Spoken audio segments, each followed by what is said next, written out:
Question number 66। एक mark आज green लेते हैं। The hepatitis is cause by, जो हेपेटाइटिस होता है किसके द्वारा होता है? हमने सुना हेपेटाइटिस वायरस, हेपेटाइटिस बैक्टीरिया। ये होता किसकी वजह से है? वायरस से कि बैक्टीरिया से, केमिकल से? ये जो हमारा हेपेटाइटिस है ना, तीनों से ही होता है। हेपेटाइटिस वायरस से भी होता है, बैक्टीरिया से भी होता है। हेपेटाइटिस वायरस फेमस है और होते इनसे भी है, केमिकल से भी होता है हमारा हेपेटाइटिस। हेपेटाइटिस कुछ नहीं है, सुनने में ऐसा लगता है बड़ी ही इंग्लिश बीमारी है भी इंग्लिश में ही। जो नॉर्मल इंसान है उन्हें तो पता ही नहीं होता है क्या, और हो भी गया तो अब क्या करे, हो गया तो हो गया। हैपा मतलब लीवर, और मैंने बताया टाइटिस है, आइटिस मतलब इन्फ्लेमेशन। हेपेटाइटिस का मतलब क्या हो गया? लीवर के अंदर इन्फ्लेमेशन। ये हेपेटाइटिस कई तरह के होते हैं हमारे। मैं बहुत मतलब बेसिक बताऊं, लीवर इन्फ्लेमेशन। अब बस ये मत सोच के बैठ जाना कि सूजनित है, ठीक है जैसी भी है, क्या ही फर्क पड़ जाएगा, ऐसा नहीं है। इन्फ्लेमेशन है, इसके कई कारण हो सकते हैं, किसके कई वो हो सकते हैं, किस तरह की इन्फ्लेमेशन है। मैं तो एक मतलब एक बेसिक आइडिया में, जो बहुत सरल भाषा में इसलिए बताया कि हेपेटाइटिस, हैपा मतलब लीवर, टाइटिस मतलब इन्फ्लेमेशन, लीवर में सूजन, और सूजन का मतलब सब लीवर में सूजनित है। इसके वो ABCD कई तरह की हेपेटाइटिस होती है, तो ये सबसे होती है। पहला क्वेश्चन क्लियर हो गया होगा। अगला देखते हैं। ये कहना बताओ कौन सा सिम्टम है हेपेटाइटिस ए का? हेपेटाइटिस ए के अंदर क्या होता है? देखो, ये हेपेटाइटिस की जरूरत भी नहीं है इसके अंदर, तो वैसे भी हो जाता है बहुत लोगों के अंदर। मैं पहले भी बता चुका हूँ, अब फिर मैं दोबारा कह रहा हूँ भाई, ये मत कहना कि मैं कह रहा हूँ। ऐसा रिपोर्ट्स में आया, ये क्या ईटिंग डिसऑर्डर होता है।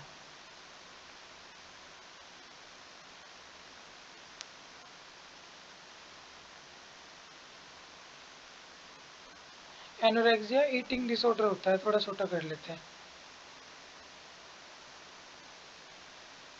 इसके अलावा खाली यही नहीं है, पेन होता है एब्डोमन में, एब्डोमन पेन। मैं अपने मतलब अपने छोटे मोटे एक्सपीरियंस से ही बता सकता हूँ। जितने भी लोग वीडियो देख रहे हैं, अगर अपने आसपास ढूंढेंगे ना, तो आपको दो चार ऐसे इंसान जरूर मिल जाएंगे जिनके मतलब हर हफ्ते में, एक दो हफ्ते में, मतलब हफ्ते में 3-4 दिन पेट में दर्द रहता है। अब वो उन्हें ये नहीं पता होता क्यों रहता है, और मतलब वो बेचारे क्या करते हैं, सेक लिया अपने, और कोई भी गर्म चीज़ से सेक लिया, या पेट पकड़ के बैठ गए। और बहुत से कलाकार करते हैं कि दर्द हुआ गोली ली, या फिर काम अपना लग गए काम पे। फिर दर्द हुआ अपना पे गोली ली, खुद के डॉक्टर बनते हैं मतलब, लिया। तो बहुत से ऐसे भी होंगे। तो एब्डोमेन पेन है ना, तो इसका एक चांस होता है, अगर किसी को रेगुलर एब्डोमेन पेन है, खाना खाते ही पेट में दर्द होना स्टार्ट हो जाता है, भारीपन सा होता है खाने के, मतलब राइट साइड में खाने के बहुत भारीपन सा लगता है। तो उन्हें अगर वो उन्हें मतलब अपना करवा लेना चाहिए LFT। LFT मतलब क्या होता है? Liver function test. या आप कहीं भी डॉक्टर के पास जाओगे तो आप कहोगे ना कि सर मुझे अपना मतलब फुल बॉडी चेकअप करवाना है, तो आपका LFT, KBC, CBC इस तरह के टेस्ट लिख देगा। और एक मतलब अगर कोई हेल्दी पर्सन है तो कोई दिक्कत ही नहीं है, उसे करवाने की ज़रूरत भी नहीं है। और अगर कोई हेल्दी पर्सन नहीं है, बीमार रहता है, और उसने अभी तक अपने ये टेस्ट नहीं करवाया, तो मेरी भी यही सलाह है कि करवा के देख सकता है वो। और मैंने चलो छोड़ो, नहीं सुन ही लो। मैंने एक ऐसे भी देखा है केस कि एक पर्सन था मेरे नोन में ही, वो मतलब बीमार तो था, उसके पेट में मतलब उसके पेट में कोई दिक्कत नहीं थी वैसे, कोई और कोई उसके बीमारी थी, नॉर्मल बीमारी थी, वैसे कोई हाईफाई बीमारी थी, बहुत कॉमन सी थी। डॉक्टर ने उसके LFT, CBC के सॉरी के जी फायदा के वो किडनी फंक्शन टेस्ट KFT ये लिख दिया। अब उसका जब टेस्ट आया तो उसके LFT में प्रॉब्लम पाई। उससे पहले उसे कोई भी दिक्कत नहीं थी। जैसे ही उसे LFT में दिक्कत आई, जो जो प्रॉब्लम होती है लीवर के, उसमें कहाँ दर्द होता है, कैसे दर्द होता है, खाना खाने के बाद होता है, तो वो उसने रिपोर्ट देखी, उसे उसे पता नहीं लगा कि उसके अंदर ये प्रॉब्लम है नहीं है। जैसे उसने रिपोर्ट देखी, देख के रख दी। जब डॉक्टर को दिखाने गया, उसने कहा ओ तुम्हारा तो बहुत ज़्यादा इन्फ्लेमेशन आ रही है लीवर में। और उस दिन के बाद से उस पर्सन को मतलब लीवर के जैसे जैसे लीवर में दर्द होता है, ऐसे ऐसे प्रॉब्लम होने लगी। पर बहुत जल्दी वो वापस रिकवर भी कर गया, मतलब इतनी ज़्यादा इन्फ्लेमेशन नहीं थी। लेकिन उससे पहले उन्हें पता ही नहीं था, पेट के दर्द का तो कुछ नाम ही नहीं था, और जैसे ही पता लगा तो पेट के अंदर दर्द स्टार्ट हो गया। ऐसी बात कर दी, राम कहानी थी। अगर कोई नहीं भी सुनना चाहे तो 2 बार स्किप दबाएगा, अगले क्वेश्चन पर आ जाएंगे हम। तो ये क्या हो गया हमारा सिम्टम हेपेटाइटिस ए का, क्या anorexia, eating disorder, abdomen pain, और इसके अलावा नोजिया, येलो स्किन, ये सब क्या है इसके कॉमन डिसऑर्डर है हमारे।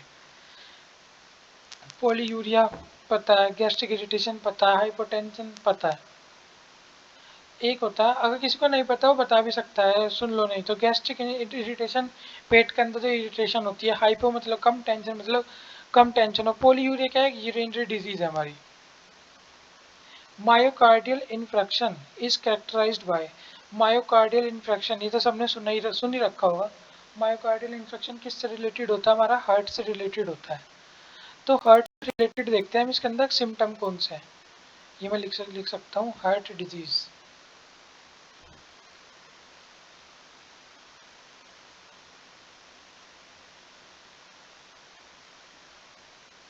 अब देखो हार्ट से रिलेटेड आपको जोन से भी सिम्टम लगे सीधा उस पर टिक कर देना। मतलब पहले जाना है एब्डोमिनल पेन। अगर किसी के दिल की कोई दिक्कत है तो क्या पेट में दर्द होगा? नहीं भाई। तो कोई ऐसा लीवर जैसा आ गया इंसान तो हो भी सकता है। Redness of skin, redness of skin भी हार्ट के अंदर कुछ नहीं है। हार्ट के अंदर क्या होता है, pain in chest, chest pain. Angina pectoris वाली कंडीशन पता है ना हमें, सॉरी कौन से साइड होता है, राइट लेफ्ट, लेफ्ट साइड में जो पेन होता है एंजाइना पेक्टोरिस का पेन होता है। तो ये क्या हार्ट की वो है, कंडीशन है। ये है potassium permanganate is used as in poisoning cause by. जो पोटेशियम परमैंगनेट है ना, ये एक एंटीडोट की तरह यूज होता है। पोटेशियम परमैंगनेट एंटीडोट की तरह यूज होता है। तो ये एंटीडोट किसके लिए यूज होता है, मॉर्फिन पॉइजनिंग के अंदर, कोकीन के अंदर, या ऑर्गेनोफॉस्फोरस कंपाउंड, या लेड पॉइजनिंग।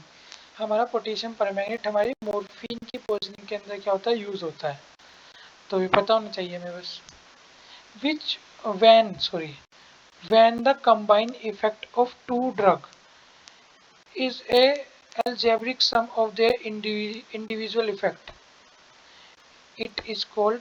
अगर कोई मेडिसिन है वो कोई इफेक्ट करती है, कोई दूसरी मेडिसिन है वो भी इफेक्ट करती है, जब ये एक साथ मिला दी जाती है तो इनका इफेक्ट क्या है, सम होके बढ़ जाता है। इसको क्या बोलते हैं हम, ऐसे इफेक्ट को क्या बोलते हैं हम, सिनर्जिज्म। इसके जस्ट उल्टा होता है, एक मेडिसिन है उसका इफेक्ट क्या है ये, दूसरी मेडिसिन है उसका इफेक्ट क्या है ये। जब ये एक साथ दे दी जाए तो ये आपस में इफेक्ट घटा के क्या है, दोनों के इफेक्ट को क्या कर देती है, बहुत कम कर देती है। तो इसे क्या बोलते हैं हम, एंटागोनिज्म। तो ये तो इसका नहीं होगा एंटागोनिज्म, तो इसका सिनर्जिज्म का क्या है, जस्ट उल्टा है। कॉम्पिटेटिव मतलब दिखने में रिजेम्बलेंस सेम हो, नॉन कॉम्पिटेटिव रिजेम्बलेंस भी क्या होगी, इनकी सेम नहीं होगी। तो ये मेन टर्म है दोनों, पेपर के पॉइंट ऑफ व्यू से भी बहुत ज़्यादा इंपॉर्टेंट है, इसलिए मैंने दोनों बता दी। A drug that cause induction of microsomal enzyme, एक ड्रग कोज करती है, इंडक्शन कोज करती है किसके अंदर, माइक्रोसोमल एंजाइम के अंदर। वो क्या है हमारी, एसिटाइल कोलिन, एटिनोलोल, डिजिटाइलिस, या फिनोबार्बिटोन। ये हमारी कौन सी होती है, फिनोबार्बिटोन। फिनोबार्बिटोन हमारी कौन सी ड्रग्स होती है, वही खतरनाक वाली ड्रग्स होती है, पता है वैसे सबको, फिर भी मैं बता देता हूँ। खतरनाक का मतलब क्या होता है मेरा, CNS, सेंट्रल नर्वस सिस्टम पे इफेक्ट करे जो। एक ड्रग होती है जो खाया तो भाई ज़्यादा से ज़्यादा तुम्हें क्या कर देगी, खांसी जुकाम नोजिया कर देगी, वोमिटिंग कर देगी, हेडेक कर देगी, ज़्यादा से ज़्यादा लूज मोशन कर देगी, पेट में इरिटेशन कर देगी, पेट खराब कर देगी। लेकिन जो दिमाग ही घुमा दे तो वही खतरनाक वाली ड्रग है वो। तो ऐसी ड्रग क्या है, फिनोबार्बिटोन। ऐसा नहीं है कि ये वाली वो ये हलवा मतलब ये वैसी ड्रग है, ये भी खतरनाक है, डिजिटलिस। ये फोक्स क्लोव लीव से मिलती है। एटिनोल तो हमारी बीपी में कर लेते हैं। एसिटाइलिन कोलिन तो हमें पता रिसेप्टर्स होते हैं। तो सारे ऑप्शन हमने डिस्कस कर लिए। अगर किसी को मेरे पढ़ाने में मुझे कुछ भी सजेशन देना हो कि सर आप मतलब थोड़ी ज़्यादा एक्सप्लेनेशन करो या थोड़ी कम करो, या जिस भी तरह से मुझे सुझाव देना है तो आप मुझे कमेंट करके बता सकते हैं। मैं पूरी कोशिश करूँगा उसे अपनाने की।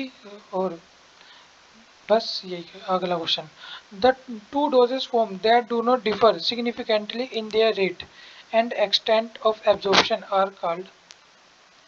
देखो, दो drug form that not differ significantly, बहुत ज़्यादा अलग नहीं है, उनका रेट ऑफ एब्जॉर्प्शन और एक्सटेंट ऑफ एब्जॉर्प्शन क्या है, सेम है। तो ऐसी ड्रग को क्या बोलते हैं हम, ऐसी ड्रग को बोलते हैं बायोइक्विवेलेंट।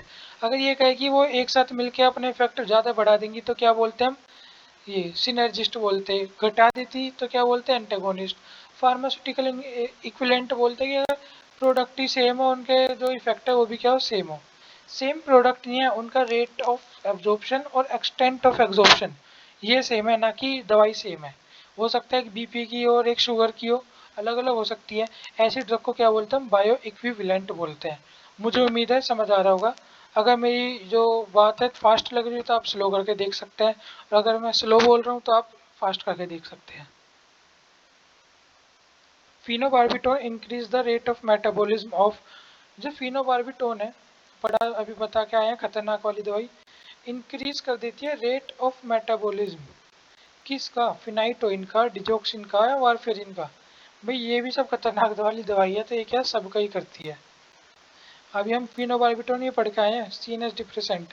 डिजिटालिस भी बताया था मैं, ये भी खतरनाक वाली है। तो ये कह रहे हैं कि जो फिनोबार्बिटोन है ये मेटाबॉलिज्म रेट किसका बढ़ा देती है, तो ये किसका बढ़ाती है, हमारा फिनाइटोइन और वारफेरिन डिजिऑक्सिन। और यहाँ हमने क्या पढ़ा था, क्वेश्चन को ध्यान से सुनना है। जो ड्रग क्या इंडक्शन कोज करती है माइक्रोसोमल एंजाइम में, वो तो फिनोबार्बिटोन है। और जो फिनोबार्बिटोन है मेटाबॉलिज्म रेट किस किस का बढ़ा देती है, फिनाइटोइन का, डिजिटाइलिस का और हमारा वारफेरिन का। नेक्स्ट क्वेश्चन पे चलते हैं।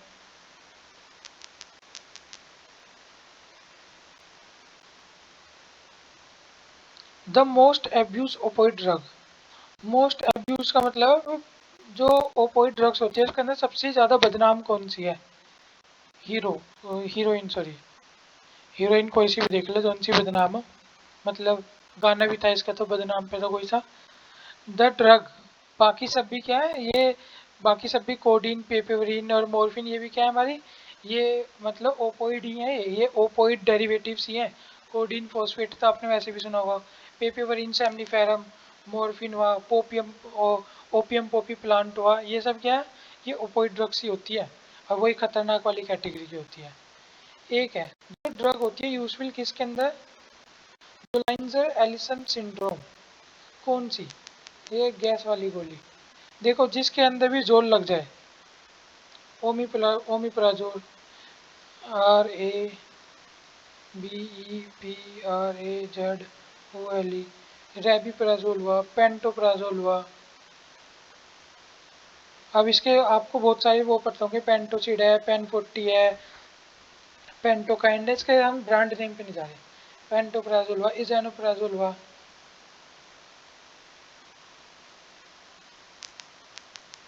तो इस तरह की ये सब ड्रग क्या हमारी यहाँ जोलियंजर एलिसन सिंड्रोम के अंदर क्या होती है यूज। जो भी ये गैस की गोली होती है एंटी वो गैस्ट्रेन जीआई जो होती है इरिटेशन को जो कम करती है, वो सारी ड्रग क्या है इसके अंदर, ओमिप्राजोल गैस वगैरह के लिए ये लेते हैं। ओमिप्राजोल, रेविप्राजोल, पेंटाप्राजोल, एजोनोप्राजोल सबको याद होंगी, और इसके अलावा भी बहुत सारी होंगी। लेकिन याद रखना ये भी गैस की दवाई है, रेंटिडिन भी, लेकिन ये जोल वाली जितनी भी है। ओहो ये तो रेबिप्राजोल लिख दिया, एल ई है। इन लीवर डैमेज, अगर लीवर डैमेज हो जाता है, in liver damage there is increase level of, liver damage के अंदर किसका लेवल इंक्रीज हो जाता है, आरबीसी का लेवल क्या हो जाता है, इंक्रीज हो जाता है।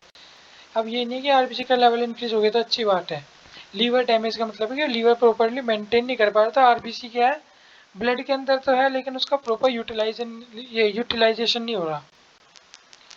जो नॉर्मल हिमेटोक्रोटिक वैल्यू है, नॉर्मल आरबीसी होती है जो हमारी बॉडी के अंदर, लगभग ब्लड के अंदर 40 to 50% तो क्या होती है हमारी आरबीसी ही होती है।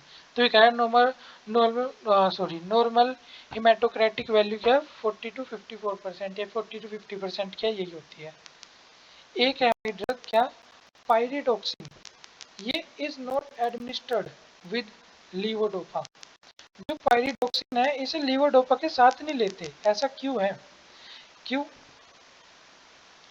क्या ये लेके क्या है बिल्कुल जहर बन जाएगी, टॉक्सिसिटी, फिर कहने लगेंगे जहर ड्रग? नहीं है, ऐसा कुछ नहीं है। इसके एब्जॉर्प्शन को घटा देगी? नहीं, इसे एब्जॉर्ब भी कर देगी पूरा। इसे क्या है, डीकार्बोक्सिलेशन, मतलब डीकार्बोक्सिलेशन का मतलब है डाइजेस्ट कर देगी बॉडी के अंदर। हमने खाई, हमारे स्टमक के अंदर क्या होगी, खा पी के समाप्त, थेरेपेटिक वैल्यू ही नहीं निकली इसकी, इसलिए हम इसे क्या एक साथ नहीं लेते। कुछ ड्रग को एक साथ इसलिए लेते हैं कि ताकि इनका या तो इन्हें लेने से इनका इफेक्ट बढ़ जाए, या इनका जो टाइम है, अगर हम सिंगल दवाई ले तो 4 घंटे में 4 घंटे तक असर दिखाएगी, अगर हम कंबाइन ले तो 10 घंटे तक दिखाएगी। कुछ इसलिए लेते हैं और कुछ इसलिए नहीं लेते कि एक साथ ले तो या तो उसे पचा देगी, या टॉक्सिसिटी कर देगी, या उसका एब्जॉर्प्शन घटा देगी। तो सारी ऑप्शन होते हैं, तो हमें याद रखना चाहिए जो पायरिडोक्सिन है ये इसलिए नहीं लेते क्योंकि ये क्या करती है, उसे डाइजेस्ट कर देती है। Allopurinol when administered with mercaptopurine increase the action of mercap. देखो आगे अगला, एलोप्यूरिनोल को जब मरकैप्टोप्यूरिन के साथ लिया जाता है तो ये क्या करती है, इंक्रीज कर देती है किसका एक्शन, मरकैप्टोप्यूरिन का। कैसे? एब्जॉर्प्शन को घटा देगी, एब्जॉर्प्शन को घटा देगी तो बहुत लंबे समय तक चलेगी, पर नहीं, इस तरह नहीं करती। डिस्प्लेस कर देगी प्रोटीन बाइंडिंग साइट को, कि लो जब बाइंड नहीं होगा प्रोटीन के बाइंड करने से इसके एक्शन को बढ़ा सकती है? नहीं, ये भी नहीं, पॉसिबल नहीं है। ये क्या करती है, इनहिबिट कर देती है क्या, एंजाइम ज़ैंथेनाइन ऑक्सीडेज को। इनहिबिट मतलब ये निकलने ही नहीं देगी, निकलेगा तो उसे उसके साथ कोऑपरेशन नहीं करने देगी। तो इस तरह से क्या है, इसके इफेक्ट को बढ़ा देती है।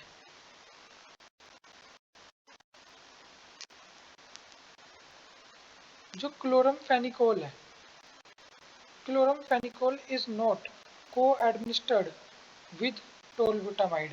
जो क्लोरमफेनिकोल है ये टोलबुटामाइड के साथ नहीं देते। क्यों, ऐसा क्या करती है ये? जो क्लोरमफेनिकोल है ना, ये टोलबुटामाइड के साथ इसलिए नहीं देते क्योंकि ये क्या है, इसकी इफेक्ट को क्या कर देती है, इंक्रीज कर देती है। अगर हम क्लोरमफेनिकोल को टोलबुटामाइड के साथ देंगे तो टोलबुटामाइड क्या करेगा, इफेक्ट को इंक्रीज कर देगा, किसके, क्लोरमफेनिकोल के।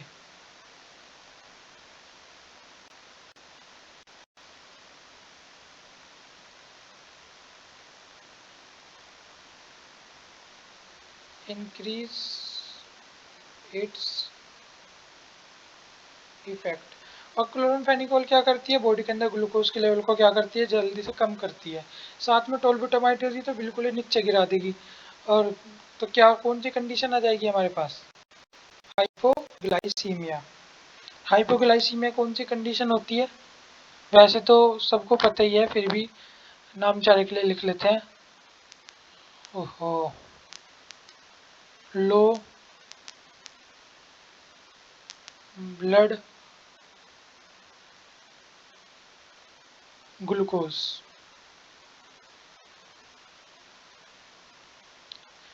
नेक्स्ट क्वेश्चन पे चलते हैं। देखो एक ये भी अच्छा क्वेश्चन है। जो चीज़ है ना, मतलब पनीर, मतलब जो हम पनीर खाते हैं ना उसे भी चीज़ बोलते हैं, लेकिन ये ना एक चीज़ अलग भी आता है। जो अब छोड़ो, इसके ऊपर डिबेट छोड़ते हैं फिलहाल हम। मोजरेला चीज़ और ये दुनिया भर के जो चीज़ आते हैं अलग अलग, इसकी बहुत सारी वैरायटी आती है। जो टॉम एंड जेरी में चीज़ आता है वो भी एक अलग तरह का चीज़ होता है, और एक हमारा पनीर होता है। हमारे पनीर को वैसे चीज़ नहीं बोलते। जो हमारे पनीर का मतलब है कि जो मैंने देखा अपने घर पे पनीर, उसे चीज़ नहीं बोलते, वो तो बस सिंपल से पनीर होता है, दूध को फाड़ के बनाने वाला। चलो हम इस डिबेट पे नहीं जा रहे, अलग टॉपिक है। पेपर के बाद कभी आराम से डिस्कस करेंगे। Cheese is not given with MAO inhibitors. Cheese को MAO इनहिबिटर्स के साथ नहीं दिया जाता, क्यों? इससे क्या रिस्क होता है हमारा? सबसे पहले हमें MAO की फुल फॉर्म पता होनी चाहिए। वैसे तो जहाँ तक मुझे याद है मैंने इसकी पहले भी बता रखी है, फिर भी बता देता हूँ। Mono amine oxidase. Mono amine oxidase ये क्या हमारी MAO इनहिबिटर की है। जब चीज़ के साथ देते हैं तो ये क्या करता है हमारा, ये हमारे अंदर ब्रेक डाउन कर देता है क्या, ट्राई एमाइन का।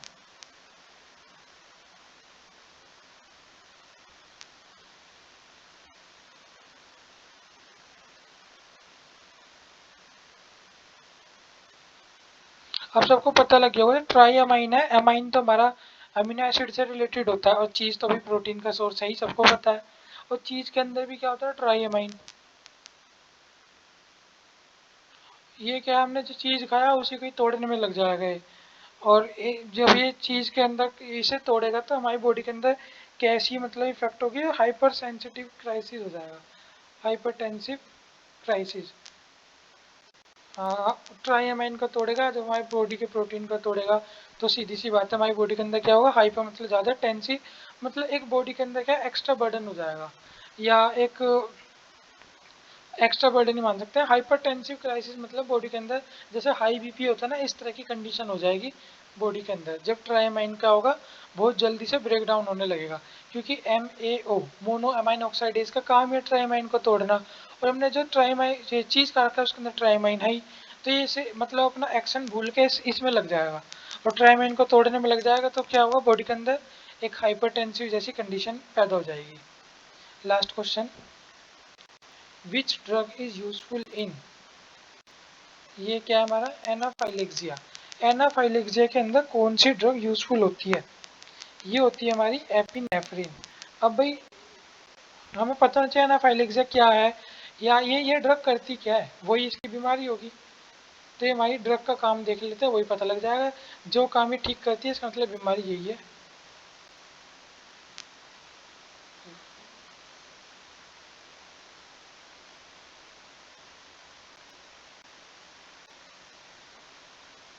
जो हमारी एपिनेफ्रिन है वो तो सबको पता ही है, एड्रिनल हार्मोन से निकलती है, स्टेरॉइड ड्रग है, ये सब हमें पता है। हम इसका देखते हैं क्या करती है ऐसा जो इसके अंदर यूजफुल हो जाती है।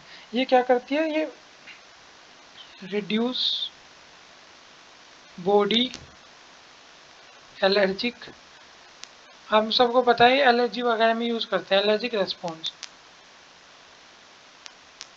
इसका मतलब जो एनाफाइलेक्सिया इसके अंदर क्या है, एलर्जिक रेस्पॉन्स, मतलब जो बॉडी है इसके अंदर एलर्जी कीचिंगनेस, ये क्या इसकी प्रॉब्लम है। इसके अलावा ये क्या हमारे अंदर जो O2 है उसे प्रमोट करती है, और जो क्या करता है हेल्प करता है ब्रीथिंग में, सीधी सी बात है।